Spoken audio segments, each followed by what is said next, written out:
कोवाड तालुका चंदगड येथील माजी उपसरपंच व तंटामुक्त अध्यक्ष विष्णू आडाव यांची कन्या कुमारी दीपाली विष्णू आडाव हिची मुंबई लोहमार्ग पोलीसपदी निवड झाल्याने गावासह तालुक्यात आनंदाचं वातावरण निर्माण झालं आहे। दीपाली हिचा अल्प परिचय थोडक्यात दीपालीचं शिक्षण एम.कॉम पर्यंत झालं असून तिची मुंबई लोहमार्ग पोलीस पदासाठीची मैदानी चाचणी मुंबई येथे 4 मार्च रोजी झाली होती। लेखी परीक्षा 29 मार्चला झाली होती। सदर परीक्षेचा निकाल 6 एप्रिल रोजी जाहीर झाला। या परीक्षेत तिने 150 पैकी 123 गुण प्राप्त केले। घवघवीत यश संपादन केलं।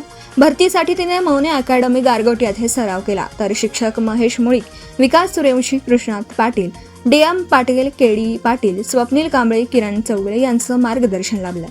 वडील विष्णू आडाव, आई वंदना आडाव, भाऊ रुपेश कुमार आडाव, आय.टी. मुंबई, मामा नागेंद्र विष्णू पाटील, मांडेदुर्ग व समस्त आडाव परिवार यांची प्रेरणा मिळाली। यावेळी पोलीसपदी निवड झाल्याने दीपाली व परिवार यांचा सत्कार पत्रकार पुंडलिक सुतार यांनी केला।